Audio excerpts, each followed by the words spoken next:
Is this working? Yes. Great. Okay. I'm just going to actually speak from here since, we have a lovely lineup of speakers here. Is everyone here? Yep. Yeah. Okay, great. I know you said no introductions, but I think it would just be great just quickly state your name and just go down the roll call. I have to be able to turn it on. Oh, Mayor Casper. Push the button. Oh, it's on the top. Right there. I'm going to speak in yours and then I'll do this. Okay. I'm Rebecca Casper, City of Idaho Falls. Hey, Al. Jackie Toth, Managing Director of Policy and External Affairs at Good Energy Collective. Hi, I'm Verhey-Henke. I'm from the Fastest Path Initiative at the University of Michigan. I'm Kuhika. Gupta. I'm from the Institute for Public Policy Research and Analysis at the University of Oklahoma. Yes. Is this better? Test one, test two. No. Is this better? Can you hear me? Oh, no. Mine on? Test. Test. Even closer. The light is on. I can do this. Can you hear me? Okay, I'll just do this. Same. Okay. I think we're Great. mic tested. Okay, so we're good to go. All right, great. So, this session is about nuclear communications. We talk so much about safety, about cost, need, and benefits of nuclear, and I have to say the recent talk by UAMP's Mike Squires, my bad, on just the lessons learned was really, really great on communications when it comes to just the cost. We overlook those important issues often when we talk about the benefits of nuclear. So it was great to hear from Mayor Casper as well as from a local community that was impacted on that project and the lessons learned moving forward for others. So starting off with, and I would like to first hear from Mayor Casper on this, how do you talk about nuclear energy when you meet with your residents and with officials at the state or local level or federal level, and how do you encourage them to be curious? I haven't had much experience generating curiosity or creating curiosity, and I'm hoping I can learn from the other panelists on that. But when I do have the chance to talk to elected officials, at other levels of government, we first, I think, talk about, depending on who the audience is, some elected officials are keying in on climate change. Others are keying in, so the answer is I key in on what they care about. Sometimes it's climate change, sometimes it's energy and the need to be able to just find enough energy for new business, and that's becoming an increasingly interesting conversation and more relevant as the weeks go by, and we see data centers wanting to come in and do some serious good work, and we can't supply power because power's hard to come by right now. And then lastly, some care about the energy security issues. Particularly leaders at the federal level, they tend to key in on what's going on in Russia, et cetera. So that's I'm here to learn. Me too. Great. And Jackie, how about yourself? You engage with all sorts of members of the public and also policymakers. How do you communicate nuclear and how do you get them curious about it? Yeah, sure. I knew I was at the right conference yesterday when, like all of you during the Nuclear 101, I think none of us selected I can give this presentation myself. So my background is as a journalist. I'm not an engineer. And what you learn when you're reporting is that your first job, first and foremost, is to listen and really understand perspectives of others, ask questions about what they are interested in learning and hearing about. And often the best advocates, nuclear or otherwise, are not those that talk the most. They're the ones that listen the most. The other half of journalism is distilling what you're hearing into what matters the most to your readers or to the people you're conversing with. And so for any issue in our energy systems, nuclear or otherwise, usually that comes down to what are the implications for my health, for decisions we make today, the implications for my children and grandchildren, maybe for the climate. And so in engaging with and communicating on nuclear, I focus on the socially felt aspects of the technology, which are that they have no operating emissions. You get continuous generation, 24/7, reliable energy, but really focusing on what does all of that mean for you and in the conversation that way. Great. thank you. And is Anne, are you up next down there? So I'm just going to echo probably what you just heard, but I think for so I sit in an academic context, but I am more of a practitioner, and part of what I do in my work is I help convene conversations. And I think for me, like, I just want to say, it doesn't usually start with nuclear. In fact, when I read this question and I was like reflecting, I was like, yeah, this isn't usually how I start a conversation. It's usually like, what is it that you value? So starting with a community's values, what is their vision for a future? How do we help them articulate that vision? And then I think maybe to Jackie's point is like really trying to get the voices that are not being heard or like not speaking up and maybe are not the loudest to really actually equally contribute to that conversation. And if that conversation leads to a conversation about the potential of nuclear to achieve their vision and their goals, then we move into that conversation. And I think for me, the other kind of key question is, who are the trusted entities in the communities in which we're having conversations? I think the word that has kept coming up for me over the last couple hours and in my work is like context matters. And so what is a value and of a vision of a certain community may or may not actually be another community. So being really conscious of the unique situation of what it might be in Idaho Falls versus Ann Arbor, Michigan versus Norman, Oklahoma, and just being sensitive to that along the way. Do you want to see it? Apparently, yes, I've been requested that. You want me to add to? Yes. Plus one, everything that everyone has said so far, I will add that I myself as an academic don't directly communicate with communities or members of the public on a regular basis about nuclear, but I will say that I know from research that I've done studying public perceptions over a long period of time that people that tend to show up when there are opportunities to engage about nuclear are people at either end of the spectrum that have either strongly held beliefs in favor of nuclear, that tends to be a smaller group, but more than that, people that tend to be strongly opposed to nuclear, be it for a risk or a cost or an ideological or a value-based belief that they hold. And so barring those two groups, any conversation that we want to have or local officials want to have really should try to focus on how to get people that are not keyed in yet on that issue of what nuclear can be for their community, if it is a good fit, is to try to get those people at the table, get those people interested, and obviously starting with things that are more value-based and more based on what do they see as a vision for their community, and not just starting with, let me tell you everything about nuclear. But yeah. Yeah, and you all just keep the microphone and just pass it back and forth. But you know, the answer is just right there on this idea of approaching communities and individuals and the values that they have. I would like to kind of hear a little bit more on just what are those values that you hear and what are the most common questions that you receive from those that you talk to. And I'll just continue going down the row. So I guess in the political or the public policy realm, I think the values tend to center on, if we're talking energy, we're talking about issues like reliability, and we're talking about affordability. If I'm talking to members of the public, oftentimes the issues center on safety, and so the dollars, whether they're tax dollars or investor dollars, and then safety are the more common things that I hear. Mm-hmm.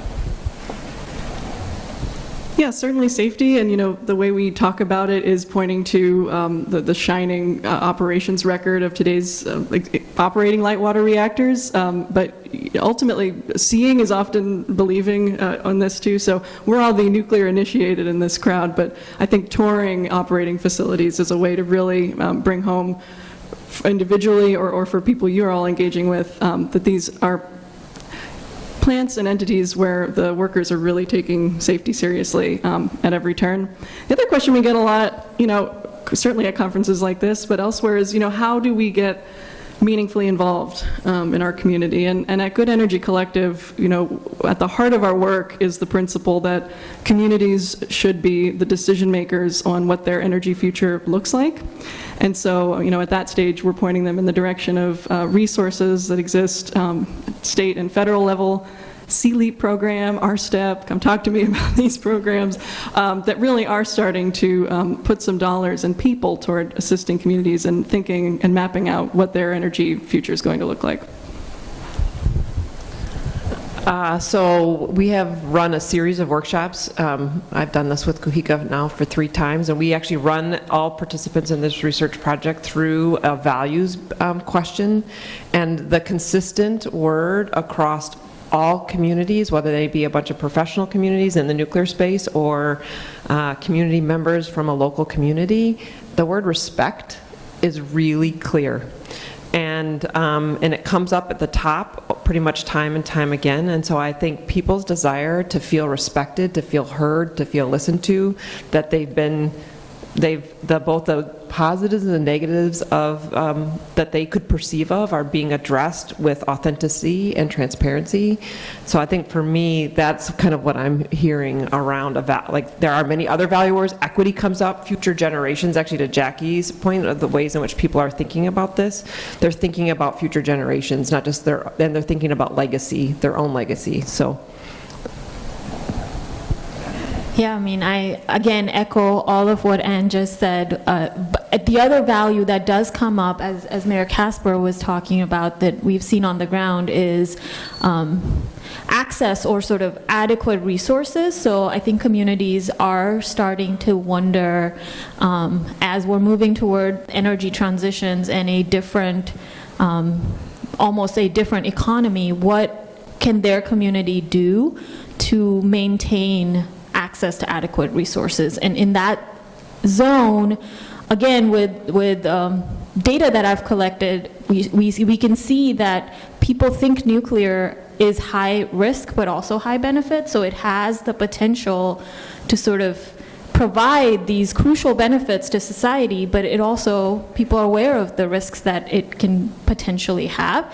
And so keeping both of those in mind, and that push and pull that people at the ground level often feel is really important. Great. And and this is, jump in, whoever wants to answer this, and we'll pass the mic, but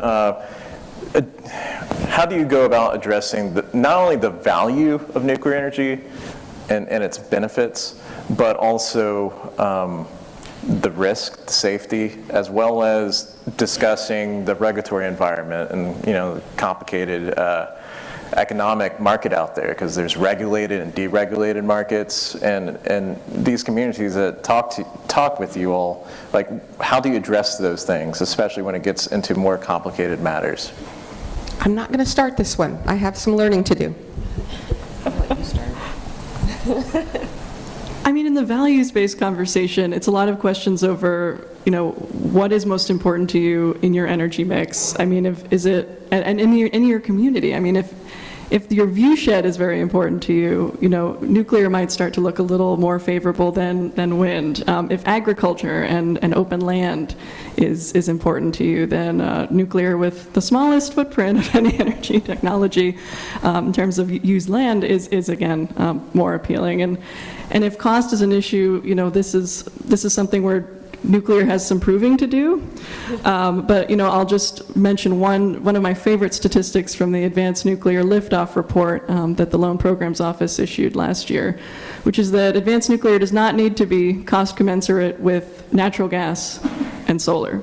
It has to be cost commensurate with natural gas plus carbon capture, or solar plus long duration storage, and it is projected to be. In terms of getting the same clean, firm, reliable benefits, that's what we have to look at. So.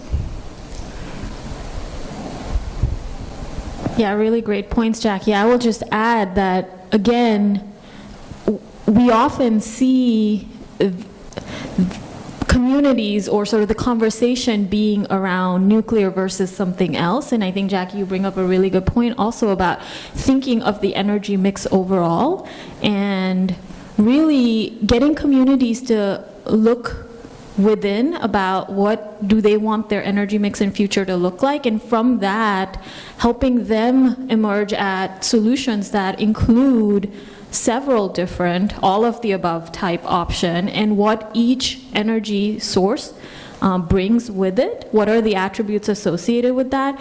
And as far as sort of risks and benefits, again, hopefully during that, through that conversation, the benefits of nuclear become apparent. And again, when they emerge almost organically, it's always going to be more powerful than when they are told to a community. But with risks, it really is a sustained conversation about tell me what you are concerned about, and it's nothing that you can prove sort of, we've managed the storage of spent fuel for 6 decades safely. It will not necessarily always engender the confidence we hope, but continuing to have that meaningful engagement and build a trusted partnership is what's the key. So I didn't want to start the answer because I'm going to be really honest with you. When the word risk comes up, I almost get impatient. And when I'm talking to members of the public, it's not good to be impatient. But I have a hard time not getting a little animated when you look at the data, and the data show that this is a very safe industry. It's a very well-regulated industry. It's a very informed and careful industry. And there just have not been the Hollywood-style dramatic incidents that people seem to be very concerned about. And so I haven't found, to use Anne's word, the respectful way to communicate that, because when I get animated on this subject, I start maybe insulting the person who definitely has some concerns. And so I have something to learn yet when it comes to communicating over this subject. And so I'd love any tips and tricks anybody can share on this, because dang it, it's just not that risky if we follow the rules. And when we don't follow the rules, same with any traffic intersection. If you don't follow the rules, somebody dies. We have to be careful, but we are. So I don't get it on this one. I love that. It's like so real. I think we can all probably empathize with that perspective. One of the lessons or the kind of mantras that I've tried to bring into my work is, and I'm not going to say you're furious, but like when you're furious, get curious. And I think that curiosity of what do you mean by risk? What do you mean by safety? A former colleague of mine used to call it, we all walk around with our word suitcases. And in your word suitcase about what safety is and what your word suitcase is about risk, they may be very different from each other. So trying to really unpack language and words so that when we're trying to answer someone's question, we're answering it from the meaning that they are bringing to this conversation and not what I may be assuming about those words. I can say get curious when you're feeling furious, but the reality of how hard that is, I just want to say we are human, and that is it's really hard because you want to get defensive, and I think that's kind of the challenge we all have in any conversation where we fully hold very, very fundamentally hold a belief about something to be true. How do we kind of let that go for a minute to kind of understand another person's perspective? And I think that's the key. Really good advice. And I have to say that it sounds like from the answers and responses and just in general, the atmosphere going on with nuclear, that we're moving beyond just simple conversations of like trying to inform someone that nuclear is carbon-free or things depicted in The Simpsons aren't accurate. We're moving into, next hopefully 10 years, 20 years, deploying new nuclear. And as we've seen recently with, the carbon-free power project with UAMPS, there's lessons we've learned to get that off the ground. So what are the necessary partners that we need for outreach, for education, so we can deploy those reactors? And does that actually match up with those that engage with us, with the nuclear sector and policymakers on nuclear? So I'll just hit on one thing, and to some of you it's going to be super obvious, but we just had a speaker talk to us about lessons learned. One of the lessons learned from the entire Yucca Mountain exercise, very expensive lesson learned for this country, is that state and local officials need to be on the same page. I have found that in trying to engage state leaders, we have the state legislators, we have the executive branch, who are often elected themselves. So you've got maybe attorneys general, or you've got governors, and then you also have the state regulators, the state departments of environmental quality, or whatever they're going to be called. So you have lots of different flavors of state leaders that all need to be brought along. And I have found that oftentimes it's not just the org chart that shows, federal, then state, then local. It's the mindset that local is the bottom. I can't learn from a local. Locals don't know more than state. We have more resources. We have the ability to know more, therefore it's a challenge for a local who's perceived as being a local yokel to not have maybe the respectful ear of some of the state leaders, because they think we don't know much. But in fact, oftentimes, as you all know, we have the ability to go deeper than they do. And so getting that dialogue happening is vital, and it's a challenge, and I'll be quiet. Pass it on. I think I made my point. No, I'll underscore what you said. I think for the locals in the room, recognize the power that you wield in these decisions around energy. You are the most necessary partners in a conversation about whether and how nuclear moves forward. And we don't know your unique characteristics, community characteristics, the way you do. You said earlier, local leaders are just the most crucial partners in this aspect. But then it's building up the coalition among, as you said, local and state affiliates, but the utilities, labor, federal where possible, but it starts local. And the only thing I'm going to add is I think we're just +1ing each other a lot here, this is great, is figure out who the trusted entities in those local communities are. I think that really changes based on, I keep saying everything is local and context matters, and so what we do know, I think from probably the research that Kuhika and others do, and just from my work in energy broadly, is that the trusted, if you walk in the room, you can either become or are a trusted entity, and that matters a lot in the shape of the conversation to get to that value of respect. And so that's maybe the only thing I would add, is really think about who the trusted entities, and it's usually the local leaders who know.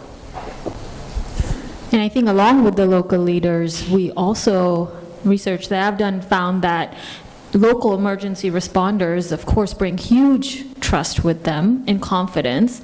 They're part of the community, they understand the uniqueness, they have the lived experience. And I think getting back for a second on that risk issue that we were just talking about, that is a strong sort of tangible way also, as conversations move forward, to bring in those trusted partners to be the voice for what are the contingencies in place to manage whatever level of risk that may be present if a facility of any sort related to nuclear is coming into their backyard, and how that message then gets translated through those types of trusted partners at the local level is going to be much more powerful and hopefully less frustrating than other entities that they cannot relate to them in the same way. Great. Oh, yeah. Just to pivot a little bit, maybe some of you have found that what I have found, and that is when I do want to get the attention, particularly of a state legislator or of a state level elected official, I'll say, if you can point to a business partnership, suddenly the ears perk up, and it's like, oh, this matters not just to, the local elected officials, but it matters to our economy or to the business sector. And so as we have each iteration of this conference and we're able to strengthen our connections to industry and business that really need these nuclear projects to go forward for supply chain purposes or power generation or whatever, we will find it easier and easier to get the attention of the state leaders. And then, well, I'll be... Oh, okay. I'll be done. All right, thank you. Anyone have a question? There's a microphone up here real quick. I guess that's the microphone for over there, but does anyone have any questions? Feel free to come up, or we'll come to you. So I have a comment with any microphone, is you're trying to make an engineering, you're trying to make an engineering, logical discussion. Oh, there it is. But does it work? Oh, it works. Okay. You're trying to make a logical argument on an emotional issue, right? So my recommendation is, I was in the National Guard. We did a lot of emergency response stuff. And the first thing we did was to use, I love the word unpack, or term unpack. We unpack the things that aren't going to happen, right? So the first thing the community worries about is the China syndrome. Great movie, no probability whatsoever. Not low probability, no probability. It was a movie, right? It was like space aliens. The other one that people worry about is something going to go on at the reactor and there's going to be a nuclear detonation? That's not actually the way nuclear detonations work, right? So my argument, my counsel to you is quit having logical conversations about emotional issues. They don't work, right? It's pull on the, what is the emotional issue? I don't want this thing to blow up and contaminate my neighborhood so my kids all glow. Okay, that's not going to happen. That's not actually the way those things work. Yeah, right. That's not the way those things work, right? So the whole issue we try to solve, because we're all engineers and scientists or whatever, using a logical thing on an emotional issue, don't play it. And I would argue when you meet with the communities is start pulling on the emotional issues and then mitigating the emotional issues, because I think that's really where the barriers to success are.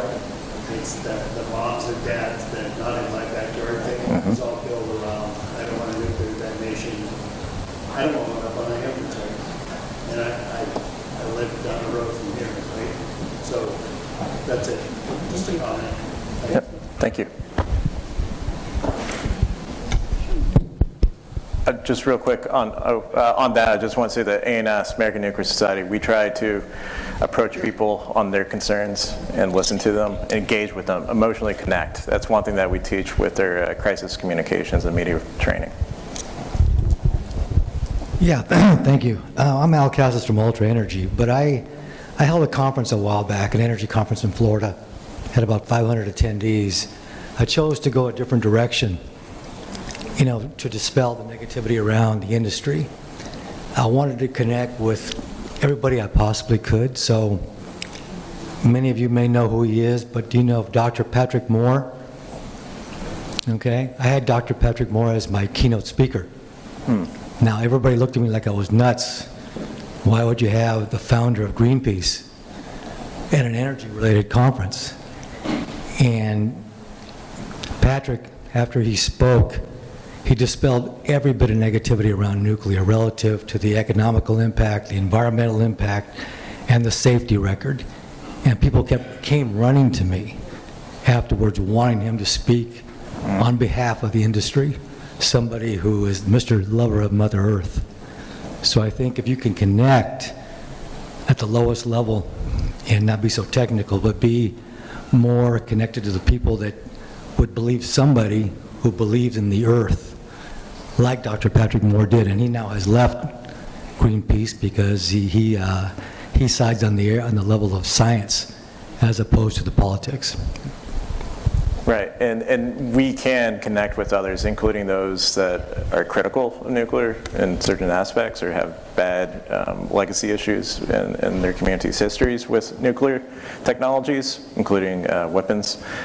In addition, you can connect with nuclear critics themselves who might have common ground with you on solving the storage issue. There are people out there that they might not be in favor of what you're in favor of for 95% of the time, but you might have common ground. I think that's all the time that we have. I want to just thank all of our panelists. I'm Andrew Smith, Director of Communications with the American Nuclear Society. Forgot to mention that. Thank you.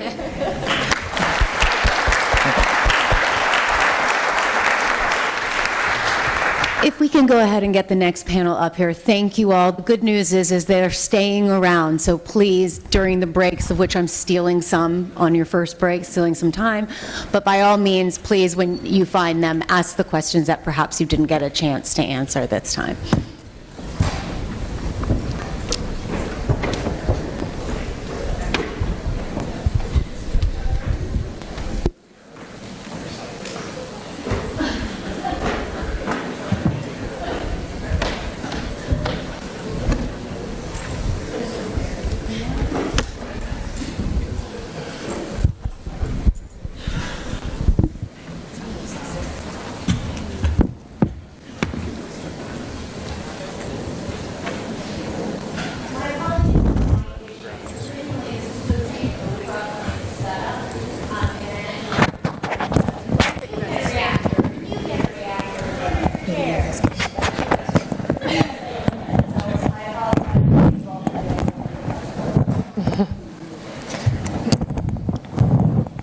Great. Can you all hear me okay?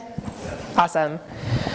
I think this will be a good, quick transition into this next panel based on where we left off that previous panel, talking about how to talk about nuclear energy. Now we're going to look to the states and the mechanisms to bring those nuclear projects to fruition, and using all the messages and the different groups that we just discussed in the last panel, which was excellent.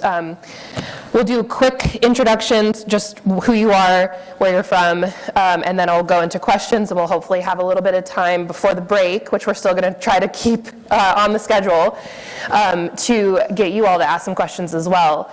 But first, I'm Renee Johnston. I am the campaign manager for Nuclear Matters, which is the grassroots coalition, over 600,000 individuals across the nation who have said, I'm here for nuclear. We work closely with the Nuclear Energy Institute to mobilize those individuals. If you're not a member, please do join. We do a lot of really great activations to support nuclear policies around the country. So happy to be your moderator today. We just want to go down and quickly introduce ourselves. Okay. I'm Stephanie Barnard, House of Representatives for the 8th Legislative District in Washington State, and that serves this community right here, so you're all in my district right now. I'm Danny Carroll, State Senator for the 2nd District in Kentucky, and that includes Paducah, where many of you all came last year. We appreciate all of you attending that event. I'm Taylor Stevenson. I'm the CEO of Envoy Public Labs. Hello, I'm Tracy Boatner. I am the President and CEO of the East Tennessee Economic Council in Oak Ridge, Tennessee. Hi, my name is April Wade. I'm the Executive Director for Virginia's Nuclear Energy Consortium. So as you can see, we've got a lot of different states represented, from local, Kentucky, Minnesota, Tennessee, Virginia. Let's go through, if you could all just quickly characterize the state of current nuclear energy in your area, or in the future of nuclear in your area as well, and just kind of give a sense of where we're at right now.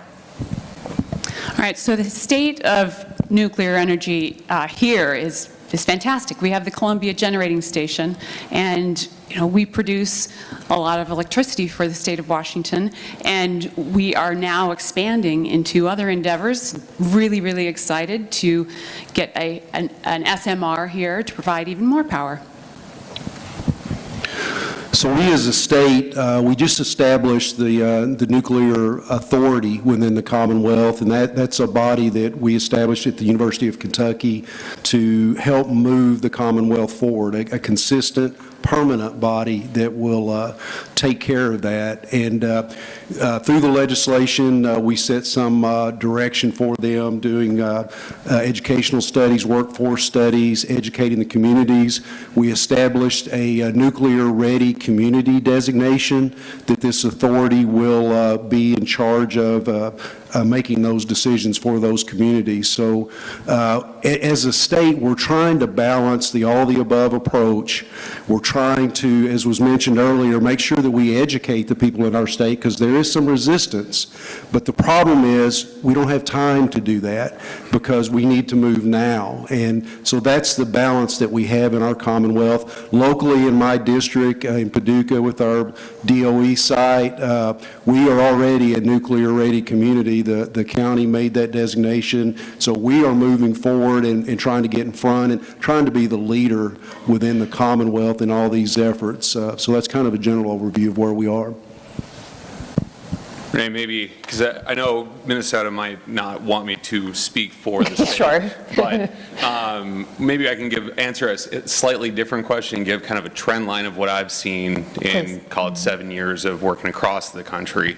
And I mean, ironically, starting in Minnesota with our pilot with GAIN and outreach back in 2018, 2019, we heard a lot of what are advanced reactors and why are you here talking to us? And, really that started to change around 2000. The word started to get out. People were using SMR a lot. They thought that was pretty cool. And so it's been very exciting over the last couple of years to really see some of that excitement, that you maybe see on Facebook or talk about with your friends, that's now being talked about in state legislators. And you really saw that start in about 2021. And then you look at the legislation that's been introduced across the states and even passed in many states over the last 2-3 sessions. It looks like a hockey stick, to keep with my Minnesota nomenclature. So it's really exciting, and it's really the work that a lot of these elected officials are doing and digging into advanced reactors that's pushing that conversation forward. So most of you probably know Tennessee just established last year a nuclear energy advisory council made up of about 22 industry leaders, and the governor also set aside initially a $50 million fund to incentivize growth in the nuclear industry in Tennessee. He recently added $10 million to that. So I believe it's a total of $60 million that Tennessee is investing in recruiting nuclear and expanding nuclear in our state. So we are very interested in supporting TVA's efforts to put small modular reactors on the Clinch River site in Oak Ridge, and we believe that that will be a huge economic driver for our state. Of course, we already have existing nuclear and have partnered with TVA for many years, but the state of nuclear in Tennessee is very good, and we are in Oak Ridge especially. We are very familiar with nuclear. Nuclear is not it's not a bad word. We've grown up in it because of the Manhattan Project and all of the work that's been done there, and Oak Ridge National Laboratory and Y-12 National Security Complex. So so things are looking very bright in Tennessee. Virginia also has a strong nuclear industry. We have defense with the shipyards. We have in Lynchburg, which has Framatome and BWXT, Dominion's North Anna and Surrey, and several companies in Northern Virginia. So we have a strong industry. Our universities are strong. The one thing we lack on the university side, though, is that we lost our research reactors back in the 80s. That is something we'd like to gain back to, have that circle finished. But, the founders of VNEC and VNECA were established by legislation in 2013. They saw that, yes, we have a strong foundation, but the industry needs some care. We need to take care of it, and we need to show that there's future opportunities. We, throughout the years, have done several things that have helped ensure that we are a state that has a strategic plan for the industry. We provide that to the state every 4 years. That's a big move for us. We've done some things to help advance workforce, energy workforce in Virginia. So our real thing right now is making sure when, industry is ready to move forward on a small modular reactor, advanced reactor, that we're there with them to help support them. And I think we're good. We still have a lot of work to do. The legislature, we lost 30% of the legislature, so this past session, we spent a lot of time educating new members, but we got 2 cost recovery bills for Utility 1 and 2, which is Dominion and APCO, which was historical, really, for us to be able to get that done.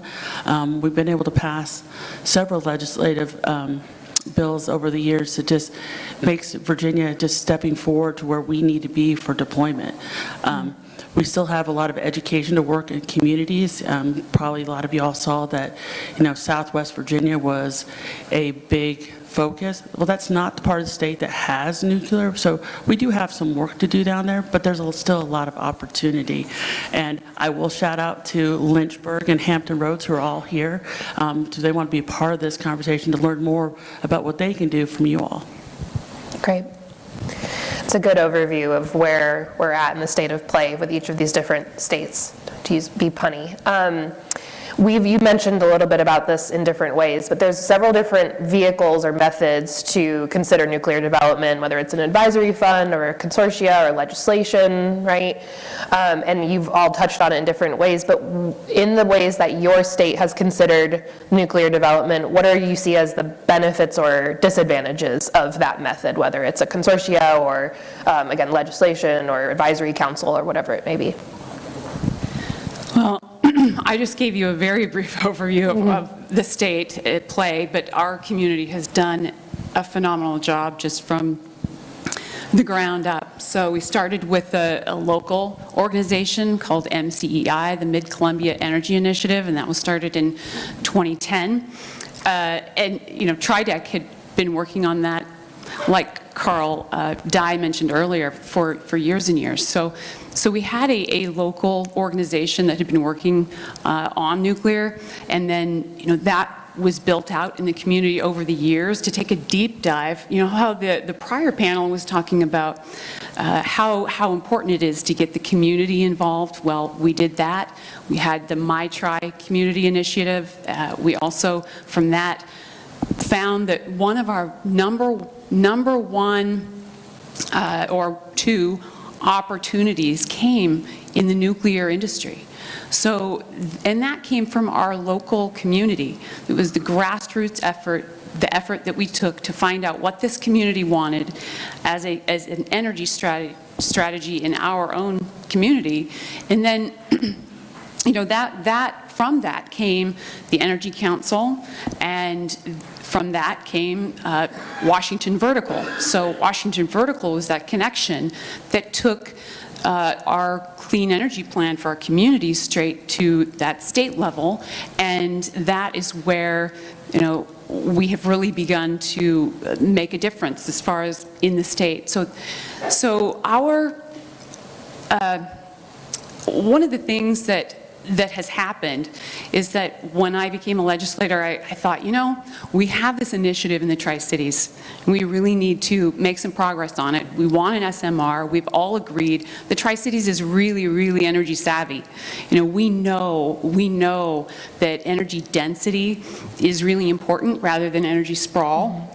And we understand that, you know, wind turbines and intermittent renewables are good things, but that it can take your view shed, and it can have an effect, or you know, when the wind's not blowing, and it really does only blow around here maybe 3 good months out of the year. So we know that nuclear is baseload. We know that nuclear is you know, firm and dispatchable in our case. We've got the land available, we've got the transmission, we've got the workforce, and we're ready to plug and play. So how do you get that into the minds of legislators on the other side of the mountains that don't necessarily see that? And I apologize for taking a little too much time, but I went really fast on the first question. Yeah, you did. So one thing that I did was I thought, you know, we need to have a nuclear energy caucus. There's all these other caucuses over in Olympia. And so I got there, to Olympia, and that's the first thing I did was start a bipartisan, bicameral nuclear energy caucus. And at first there was pushback immediately because, you know, in a welcome session for all the freshman legislators, I was sitting with a group of about 20 Republicans and Democrats, and we had to sit by someone across the aisle and say what our top priority was. And I said, an SMR. I would like to see a small modular reactor in the state of Washington. We've got the industry here. We can do this. And the person that I was sitting next to, he said, I have 3 words for you. 3 Mile Island. That's it. You know, no more conversation. It's over. But starting the Nuclear Energy Caucus really made a difference, and we can talk about that a little more later. Yeah. But that's really what kind of got the ball rolling towards nuclear not being a dirty word. Yeah. So in Kentucky, we lifted the moratorium back in 2017, and as my predecessor, who was really responsible for that, and I always tell people, he did all the work, and I came in and got the bill passed and got all the credit for it. So, but we did name the bill in his honor, the LEAPR Act in 2017.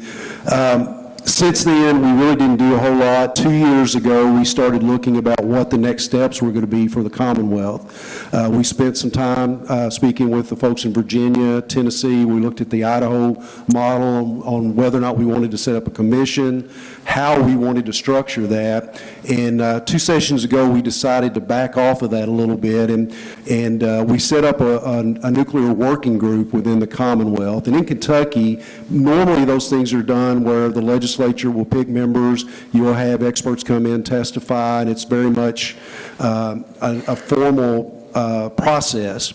I decided that's not what would be best for us to address this issue, and in the legislation that I did, we actually set up the working group within the executive branch, which is a novel idea that the executive branch and the legislative branch actually working together, especially when you have supermajority Republicans in the House and Senate, and you have a Democrat governor, and it doesn't happen a whole lot. But one of the most satisfying and rewarding things that I've done in the 10 years I've been in the legislature was to establish that working group. Secretary Goodman with the Energy and Environment Cabinet, Kenya Stunt, which many of you all know, who is the head of the energy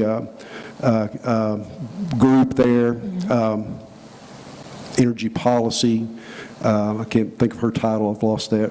But she actually led that group, and we brought in several experts within the industry. We brought in academia, we brought in environmental people, we brought in citizens, and it was a very productive process, and we did that through all last summer. Came out with an outstanding report that was very easy to read. It set forth where we are in the Commonwealth, what our barriers will be, what are the steps we need to take, and based on that report, we built legislation for this past session, and that was Senate Bill 198, and we were able to get that passed unanimously through both chambers, and unheard of in our Commonwealth. But there is one thing in the Commonwealth that we all agree on, and it's nuclear energy. There are different views on with renewables on to what level we need to have renewables, but we all agree that we need to take all the above approach. And so that's what the bill did, was kind of prepare Kentucky for the next step. And we're trying to balance, Kentucky being very much a coal state, trying to balance the needs of the coal industry and the power needs. 2 winters ago, there were major rolling blackouts through the Commonwealth, and that got a lot of attention. And we understand that we've got some struggles with energy in our state. And so we also set up an energy commission with the last session to kind of make sure that we have an overall plan as we go forward, so we find the right balance as we move towards nuclear, which everyone agrees that we need to do that, and that in the future that will be the base load source of energy. But we don't want to move away from coal too quickly and then find ourselves in a deficit as the energy demands grow throughout the Commonwealth. So those are the things that we're kind of balancing, and we hope that the Nuclear Authority will help set the path for that, and they will be the expert body that will help to advise the Commonwealth, the board that's affiliated with that authority, and kind of set the tone and the direction and educate and all the things that you need to do and gather information. And while we're doing that, as we had initially planned to be a long-term plan, to do this step by step, as I previously stated, there is a new sense of urgency on this with all the federal dollars that are available right now. We've got to take advantage of that. So we've got to look towards educating and developing and moving forward, but actually taking steps to get nuclear to our state. So that's what we're battling right now. So first of all, I want to say I'm really impressed by what Kentucky did in such a short amount of time. I'm on the Tennessee's Governor's Nuclear Energy Council, and we've submitted an early report, but we still have another report. It's going to be over a year that we're taking, and so for you all to get together and pull together a report like that in such a short amount of time is impressive. So congratulations on that. I wanted to just talk a little bit about the Governor's Council and how it was set up, and some of the things I think were good about how it's been set up and established. First thing is our council is led by the Tennessee Department of Environment and Conservation. So the commissioner of TDEC is the chair of the council. And he and his team have existing relationships with the people in Oak Ridge because they're regulators for what happens in Oak Ridge. So you already, they're very knowledgeable about the environmental aspects of what's happening in Oak Ridge, and so I thought that it was very insightful that the governor put TDAC commissioner in charge of that committee. Then we have a representative from Economic and Community Development, and the governor established ECD as the owner of those $50 million funds that will be appropriated or that will be given as incentives for nuclear investment, and has also asked that they be a little bit more innovative and creative about companies that may want to come into Tennessee that may not have all of the regular economic background. They may not be hiring, 500 people. They may not have been established for as many years, but they've proven that they are reliable in the energy space, and so they're going to give the incentives to them maybe differently than they would a different type of company.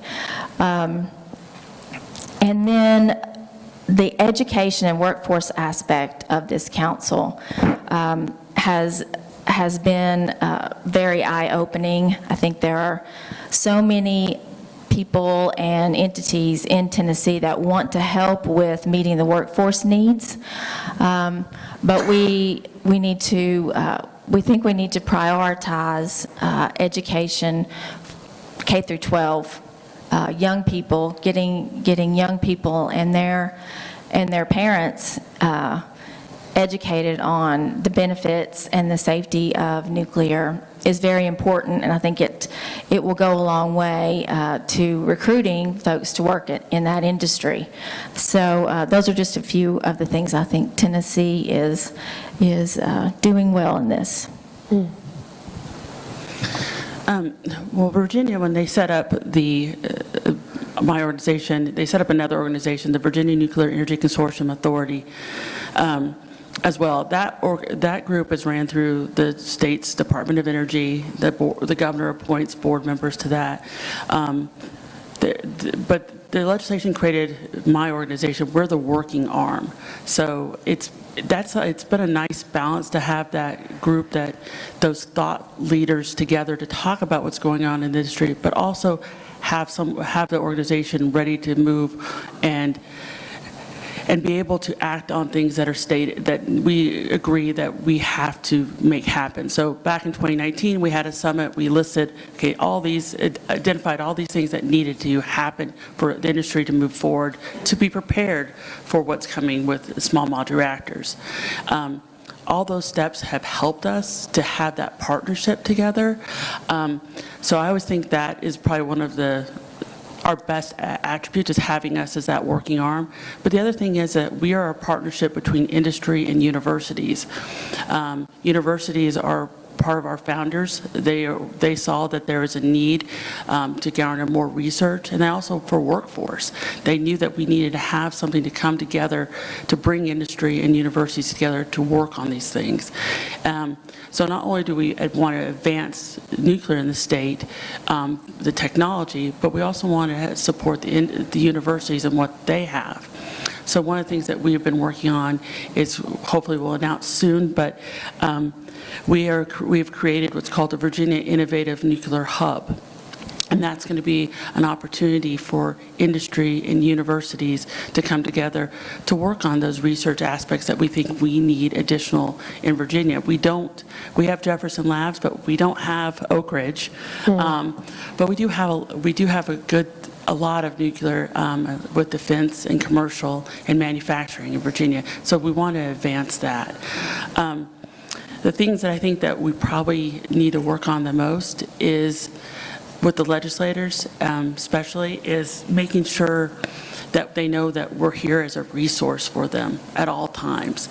And I think we've done a good job with that. But like I said, we have a lot of new members, and our governor turns over every 4 years. We only have a one-term governor. So right now, we have to look ahead at what the next administration is going to look like. If I can quickly summarize and generalize, I think what you heard across the 4 responses is a pretty good evidence why some of the best advice I got early on in my career was, if you know energy policy in one state, you know energy policy in one state. Yeah.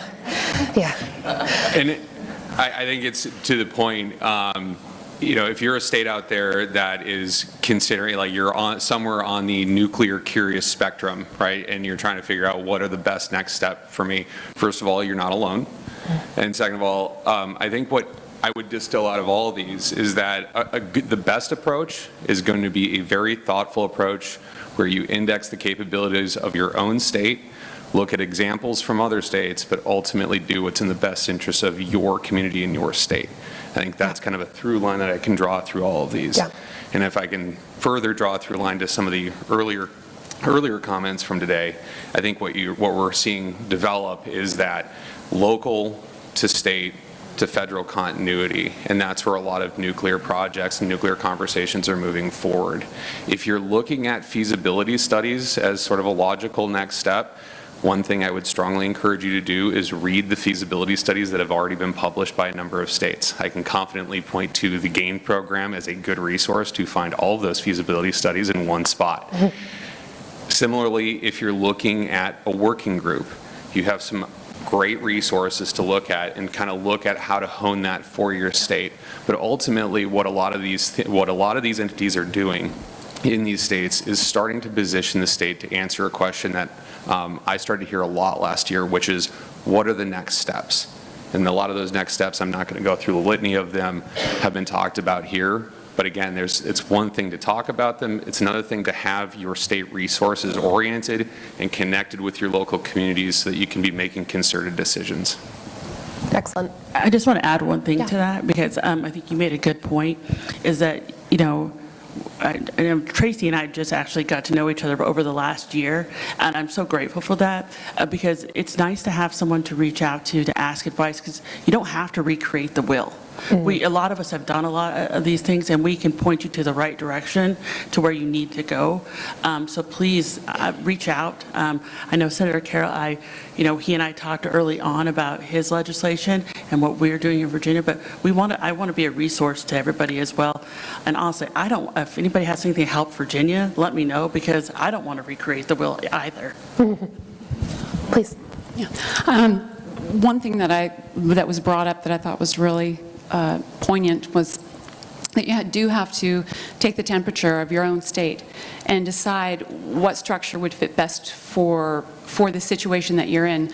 And that's one of the things that we discussed as a caucus was, do we want to have, a membership, or does this need to be formal, or what type of structure should this be? And really, if you're just trying to educate, especially in the state of Washington, where you have to make the line of demarcation very, very clear between Hanford, the nuclear reservation and the waste cleanup project there, and the Columbia Generating Station, where it's a completely different entity, and there's a big difference between nuclear waste and that legacy waste and the spent fuel from Columbia Generating. So it's and even when setting up the caucus, we thought, let's just have people self-identify. And I've had a lot of people say to me, who are the legislators that are on the Nuclear Energy Caucus? I said, no, we have chairs. What we do is we set up meetings and presentations. Our first presentation was with X-Energy. So Cam Gafarian and Clay Sell came out, and that was set up through Energy Northwest. They helped us with that, and so did Labor, our local 598. And it was phenomenal. It was like everybody there was very receptive. There wasn't a great turnout, but there was enough. And the people there were, really Cam brought some of that triso fuel. So to hand that around, it was like show and tell. It was, everybody had so much fun, and we were all learning and asking questions, open dialogue, but nobody felt pressure to sign their name to something. Like that would be a real risk to a lot of people that would disincentivize them from wanting to participate. So we just left it completely open. And, our second session, we had who'd we have? We had Mark Nickel with NEI came out, and that was incredible. He knows everything about nuclear, and everybody had a ton of questions. And we had TerraPower come out for another presentation. And our last one of the session was Carol Browner, who administrator for the EPA, and or the energy czar for Barack Obama is it's a better way of putting that. And when we told everyone that's who was coming, there was just everyone was so excited. We had 42 legislators attend that session. And then during the summer, during the interim, we planned 2 tours so that those and they weren't marketed highly to the Republicans. And there was strategy in that, knowing that a lot of the times, this is just a learning tour. There has to be a certain level of comfort, and you don't want to be taught to, or you don't want to be lectured at, but just a real open opportunity to learn. And so we had a Puget Sound tour for nuclear energy over on the other side of the mountains, and then we had one in Richland. And it made all the difference. It's when the chair of the Capital Budget Committee, it comes to your tour and sees that and starts getting excited and talking to you about nuclear energy for the first time. That's a huge step in the right direction. So you just have to be nimble and flexible and willing to take it in the natural direction of what you feel is best for your state. Yeah. Kara told me to jump in with a question, so I'm going to ask a question. I'm Eric Knox from Momentum. This is a great panel. Really appreciate it. Senator Carroll, good on Kentucky for lifting their moratorium on nuclear. That leaves, that's 38 down, 12 more states to go. Representative Barnard, really appreciated your presentation, your comments. As someone who's been around the world and spoke on nuclear issues for more than 3 decades, I love it when people bring up things like 3 Mile Island and Chernobyl thinking it's going to be a conversation stopper. 3 Mile Island was my type of disaster. Growing up in South Carolina, we know disasters when hurricanes and tornadoes come through. People usually die. No one died at 3 Mile Island. Give me that type of disaster every day. And by the way, they continued making nuclear power and electricity at 3 Mile Island until just a couple of years ago when they decommissioned the plant after its useful life. Virginia. I'm a resident of Virginia. I pay a lot of taxes in Virginia. Okay. Congress just passed a ban on Russian nuclear uranium. The largest unmined uranium deposit in Virginia is at Coles Hill, about an hour and a half away from where BWXT makes fuel for nuclear aircraft carriers and submarines. And you mentioned Framatome, so I won't mention them again. What do we have to do to get Governor Youngkin to move to lift the ban on uranium mining in Virginia? We could become a net exporter of uranium, not just around the U.S., but around the world. So, Kara, you went for a light question, huh? Thanks. Well, real quick, I will give a little bit of background about me, so just clarify this when I do answer your question. I'm originally from New Mexico. I was on the original team that got the license for the Urenco facility, for the uranium facility outside of Eunice, New Mexico. I worked in the uranium mining industry in northern New Mexico. My uncle worked and mined up there. My mom's family is from Gallup, New Mexico, and I've lived on the Navajo reservation. So all that, know that. So, but in Virginia, Virginia has a moratorium. Governor Youngkin has 1 legislative session left. And as for VNEC, It is not. We respect that the state has a moratorium. And I probably not the answer you want to look for, but they have that moratorium, and we respect that. You know, right now, our biggest focus is how we can advance deployment and advance research. And I think that, although in my background, as you can say, I am supportive of the industry, but for Virginia, we have to respect that moratorium. Who knows what 10 years is going to look like, and what I may answer it different then. Although I don't know if I'll be here in 10 years, and but hopefully I'm not having to have that same answer back in the future. Okay. Other questions from the audience here? Yes, please. Thank you. Hi, my name is Frank New. I'm a county judge, Rockwall County, Texas. I'm also a member of the Texas Advanced Nuclear Reactor Working Group. Thank you. My question is, so we've all of your respective states have allocated money. What are your partners telling you they need the money for? Is it upfront construction cost? Is it rate subsidies? Is it rate floors? What are they needing the money for? The first thing that, with the utilities that we've talked to, is the early site permitting process, and I think that cost about $75 million. And I know there was an effort in Kentucky this legislative session.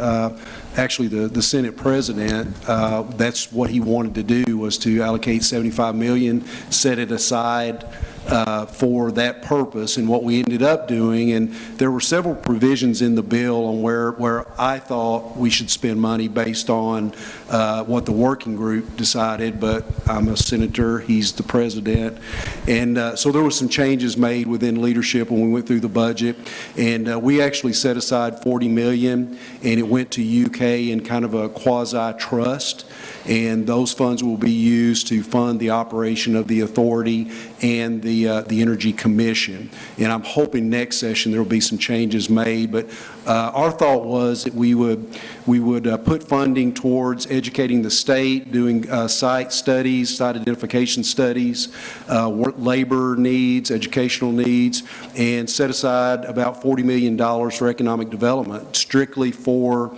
nuclear projects. And understand, in Kentucky, when we say nuclear energy, we're not just focusing on reactors. We're focusing on developing a nuclear ecosystem within the Commonwealth, and that's all facets of nuclear, and we're very careful about marketing it that way. So, you know, if you're in a related industry and you're looking for a state that's wanting all to do with nuclear, Kentucky's it. In Paducah, we have a long history with the gaseous diffusion plant.